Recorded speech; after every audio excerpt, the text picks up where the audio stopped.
Hi, my friends. Today I want to present you a new story. Enjoy watching it.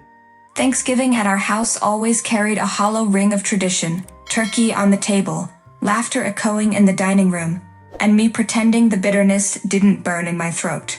That morning, I watched through the frost-tipped window as my brother Casper strutted across the driveway. The shrill squeal of excitement from my parents erupted as a red bow glistened atop the sleek, impossible shine of a brand new Lamborghini. "Casper, you deserve this," Dad declared, his voice booming with pride. Mom clutched her pearls, tears of joy streaking down her face. I stood silently, clutching the small envelope I had been handed.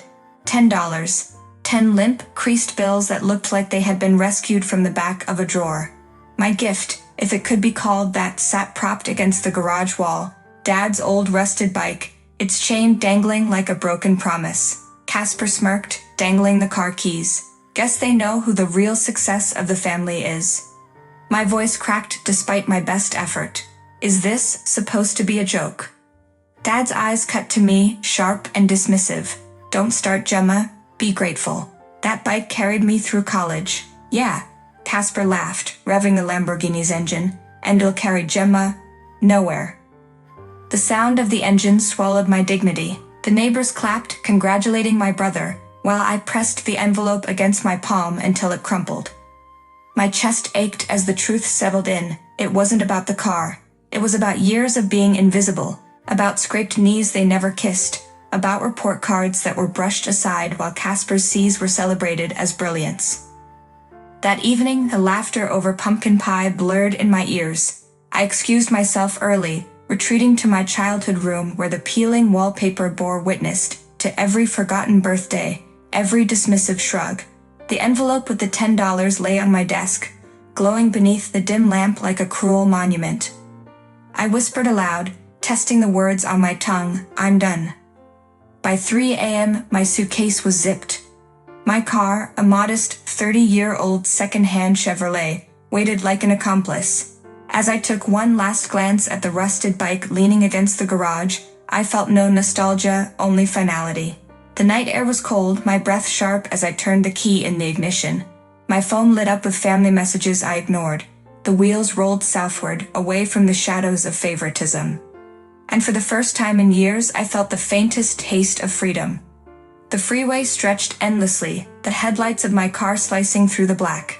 Each mile marker I passed felt like a thread snapping loose from the tangled net my family had bound me in. By dawn, exhaustion gnawed at my resolve, yet the thought of turning back never crossed my mind. I reached Los Angeles by noon, the city humming with a restless energy that felt foreign but alive.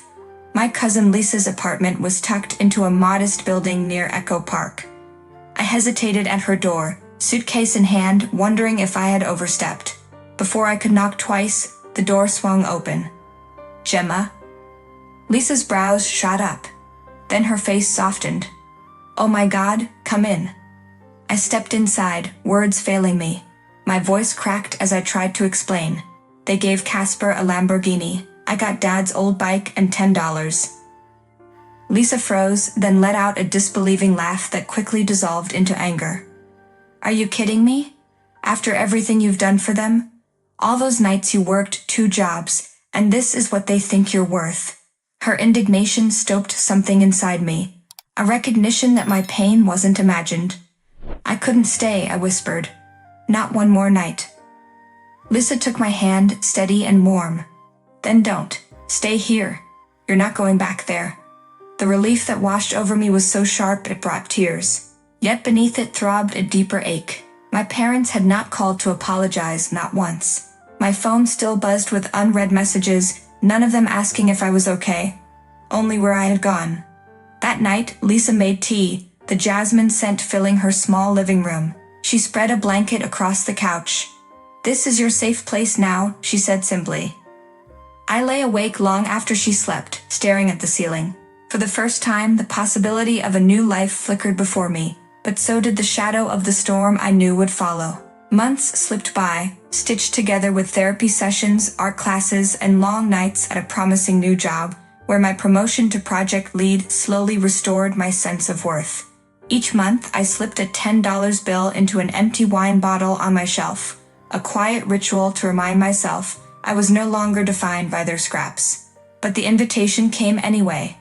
An embossed card for a family gathering, disguised as just dinner. Lisa frowned when she saw it. "They want to pull you back in," she warned. "I know," I said, clutching the card. But this time, I'm not walking in defenseless. When I arrived and entered, the house smelled of roasted turkey and cinnamon, as though the past months hadn't happened. Casper leaned against the counter, smirk firmly in place. Look who decided to crawl back. I ignored him and set a heavy bag on the table. From it, I pulled photo albums, one after another. Birthday parties where I was missing from the pictures, school awards shoved into corners, while Casper's C- report cards were framed. Dad's face hardened. "What's the meaning of this?" "It means I'm done pretending," I replied, my voice steady. "I have evidence of years of favoritism, financial records, even receipts showing how my savings paid for his car insurance while you gave him a Lamborghini." Mom's hand trembled. "Gemma, don't air this now." "No." I cut her off. "This is the battlefield you created, and here are my terms: family therapy, respect for my boundaries, or I'm gone for good." With that, I placed the wine bottle filled with crisp $10 bills in the center of the table. "Each of these represents a month I've built a life without you, and I'll keep filling it, with or without your place in it." The silence that followed was thick enough to choke on. For the first time, I saw fear flicker in Casper's eyes. I hadn't planned on hearing from them again so soon. Yet only weeks after my confrontation, whispers trickled through distant relatives. Casper's Lamborghini had been seized. At first, I thought it was gossip, but confirmation arrived in the form of a late-night call from Aunt Marjorie. "Gemma, did you know Casper owes nearly $200,000 in unpaid loans? The car was collateral." My stomach dropped, not from pity, but from recognition.